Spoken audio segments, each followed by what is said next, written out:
Hey y'all, good afternoon, it's Ned over My Philippine Dreams, N to the E to the D over at MPD, coming at you from Dumaguete City, the city of gentle people, Negros Oriental, the Philippines. Whoops, I did it again. I bought another motorcycle. Yes, another motorcycle to add to our stable. Right now we got the Rouser 200 NS and we got Michell's Yamaha Mio RUSI clone.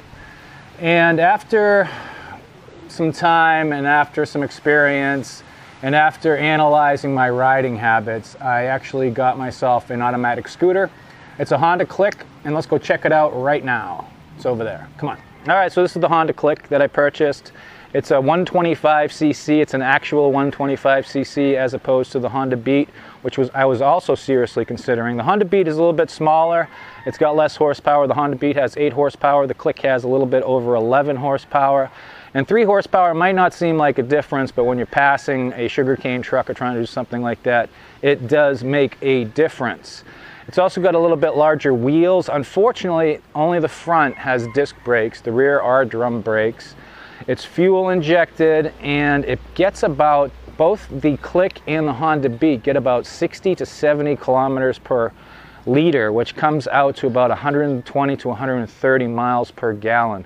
So they're very fuel efficient, they're very tepid, and the safety features are what we're going to look at next. Okay, so the first safety feature is what they call the combi brakes.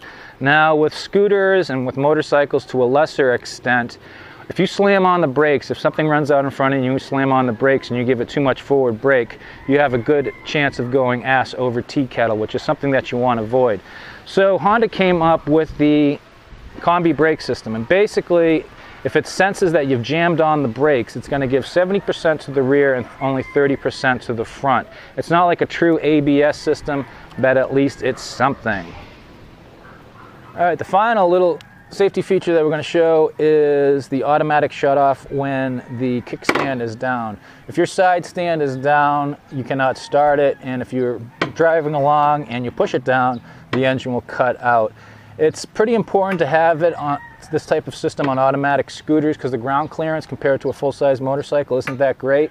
So you're more liable, if you have your kickstand down and you're driving along on an automatic, you can get yourself in serious trouble. Usually with the fuller size bike, it'll kick up automatically. Automatic, not so much.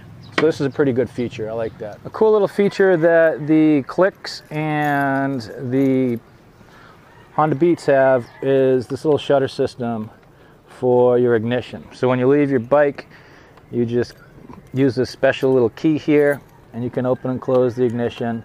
Now they can still pop out down here and bypass it, but at least it's something. The Click is also cool because the seat release is right here.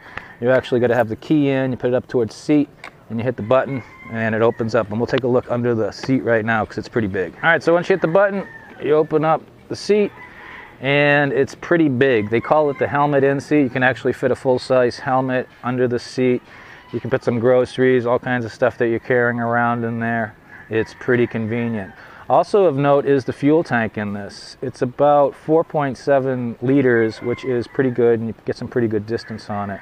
I'm not sure how many kilometers you get, but you can actually go a long way. The RUSI, Michelle's, is only like 2 liters, and you got to fill it up every day.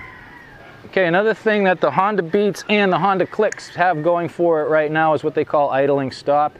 Basically, when you activate this system and you come to a stop, say you're in traffic, and you sit there for longer than 3 seconds, the engine will shut down.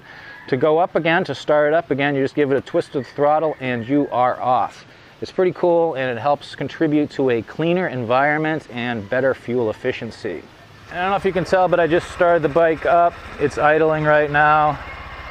Power delivery is very smooth, especially compared to the RUSI, to the carbureted RUSI.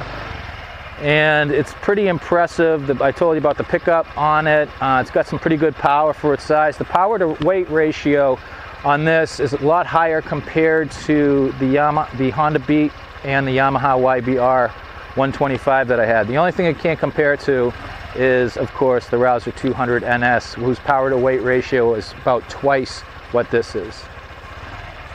But it's a nice, quiet, smooth running machine. Hopefully I'll be able to get my money's worth out of it. Knock on wood. Honda, we're counting on So you. basically what it comes down to is, when I first got here, I didn't know what I wanted. I really enjoyed going on long distance rides. I like the, you know, the feel of a full-size motorcycle, even though it was only 125 cc, the YBR, the Yamaha YBR 125 that I had. But I enjoyed going for those long rides, even though it was a little big, it was a little difficult to maneuver in some circumstances. The Rouser 200 NS is even worse. This thing weighs like 319 pounds. Its turn radius is horrible because it's a sports bike. It's got lots of power. The brakes are great. For going long distance, it's wonderful. But after being here for almost 3 years, I've come to the conclusion that going on long distance motorcycle rides isn't for me. And the reason for that is twofold. First up is my back issues. I got the herniated L5-S1. It's still giving me problems. And going for long rides just really brings out the worst in the pain down there. Matter of fact, last year we went up to Sapali, and I basically spent 24 hours in bed. I really wasn't very mobile, which was too bad because we were up there with some friends. And so the long distance rides for my back isn't a good combination. Also the heat and humidity. When you're going on a long distance ride and it's noontime and the sun's beaming down and it's extremely humid, you got your long shirts on, you got all your gear on, and you're sweating, it just makes for a lot of frustration, and it's not that enjoyable. If you're going for long distance rides and you have a big bike, I highly recommend getting up around, I don't know, 5:30 in the morning and cruising till about no later than 11, 12 o'clock in the afternoon, hitting a hotel and staying there until the following morning and then continuing your ride. That's the best way to do it. Again, so it took some time. I'm a slow learner, I'm a very slow learner, to figure out what I really need. I do most of my 95% of my riding is just into town and back. It's going grocery shopping. The Click is good for that because it's got all the storage space. It's very easy to maneuver. It's just in traffic, it's wonderful. It's got those little features for the traffic and all that. So it just works out well for me. I finally figured out what I want, I think. It's also a long-term investment. I probably could have got a Yamaha Mio RUSI clone for about $35,000 to $38,000. The Click cost $85,000, so I could have got 2 RUSIs for the price of that. But it's a long-term investment. It's fuel injected. It's got all those safety features. It's comfortable. It's big. It's got a lot of power for an automatic scooter. It's not the coolest thing in the world, but I'm more into go than show. So I'm not going to worry about it. And yes, I did succumb to the sexiness of the Rouser 200 NS. You do feel kind of cool riding on a big bike for the Philippines, but it just isn't very practical. And I'm more about, again, more about the go and not about the show, and trying to be more practical. So that's our Honda Beat. Hope it's been some help. Highly recommend it if you want it, if you're looking for something like that, or the Honda Beat. The Honda Beat's also very good. It was actually a toss-up. This is Ned over My Philippine Dreams, and we'll see you next time.